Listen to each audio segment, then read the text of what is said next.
our post-game press conference. We have our player of the game, Wami Chongson, and Coach Leo Austria of SMB.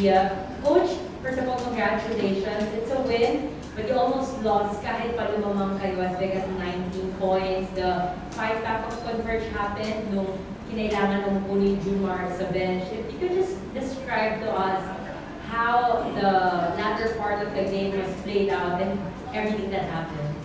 Yeah, first of all, this is the first time I think for so many games na we have a good start since nung game namin against Magnolia.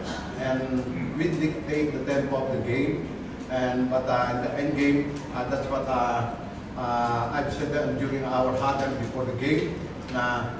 It's not only the start, it's the finishing.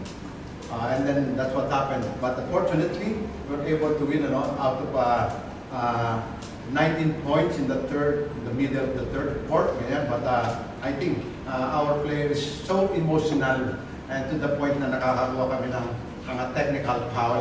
And then we should learn from that. Maturity is something na we have to consider to improve our team.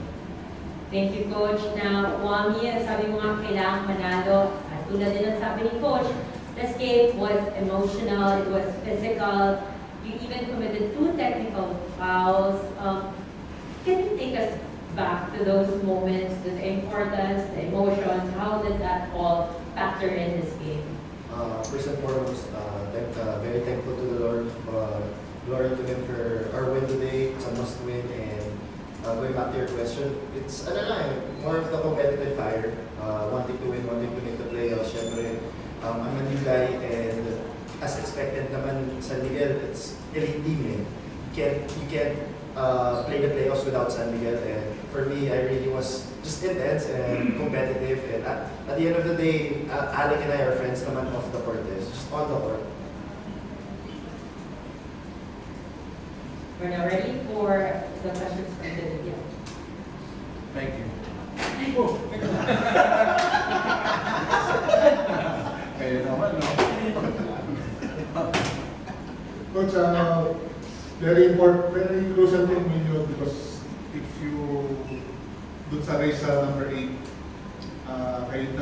yung advantage sa inyo, alam mo natin sa rin kayo the conference, but this kind of game na nakakabagay to TNT next Sunday.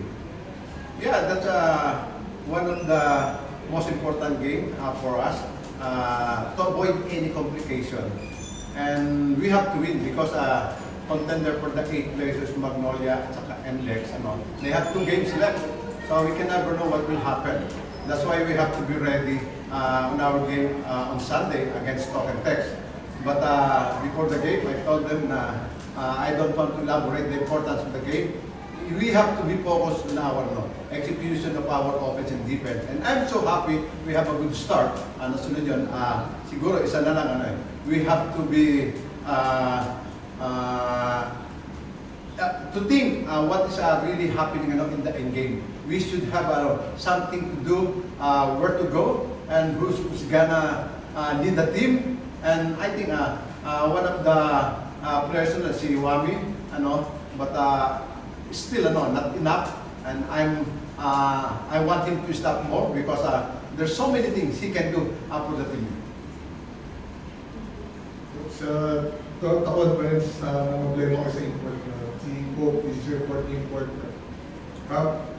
Obviously, it's best game since dumating sa inyo.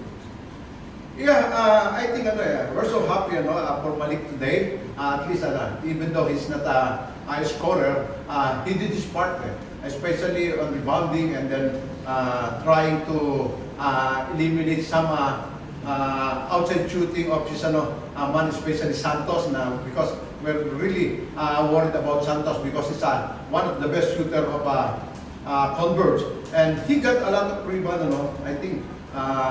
And his presence talaga naramdaman unlike before mga games, but we have to understand his situation. When he arrived, guys, right away he went with us into Locosur and without any knowledge about who's gonna play, who's kalaban, anong place yun, and then talagang may jet lag pa And then I think that's the consequences of getting an import. But we have to do it because the body at the times got injured, and then we have to decide, And I'm so happy tonight he was able to give something that we can pwede namin pakinabangan din sa panalo. And I think he played above average.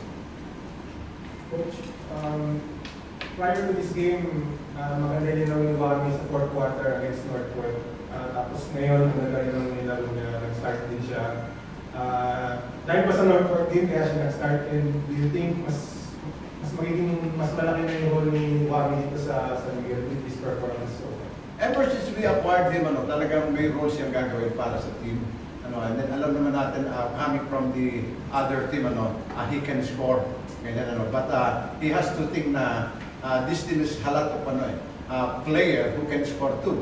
So if you notice, he's trying his best, talagang to involve everybody. Especially in end game, he's always trying to run the play, giving us some players na he knows na he can that can score, But I think marami pa siya matututunan dito dahil siyempre what is important siya yung winning attitude and how to win, especially in a crucial game like this.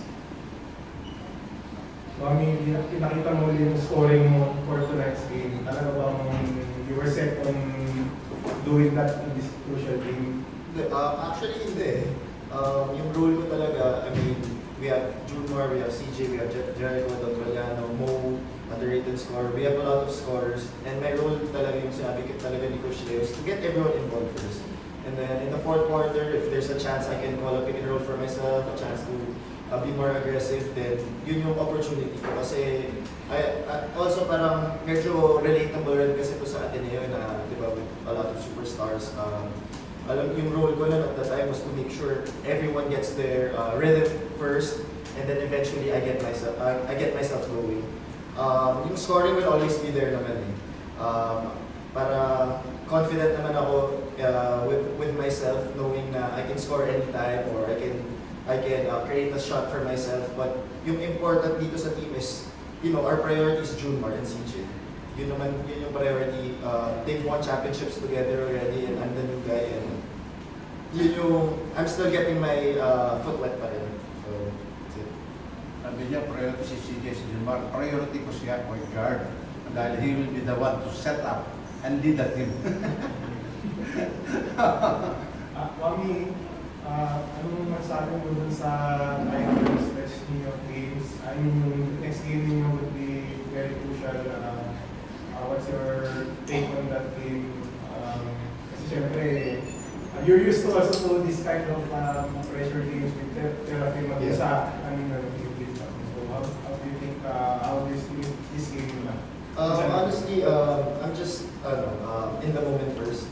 Not really worried about what happens in the future kasi it's out of my control naman. But our priority first is to get back in practice.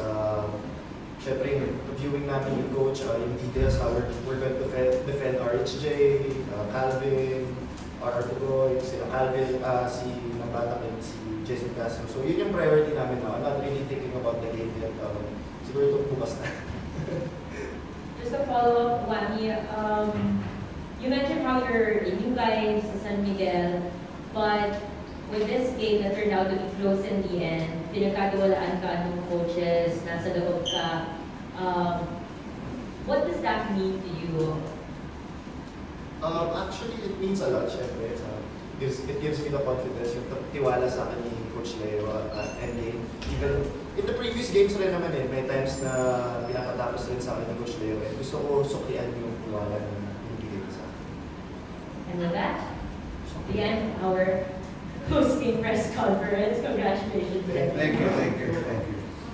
Pwede ka naman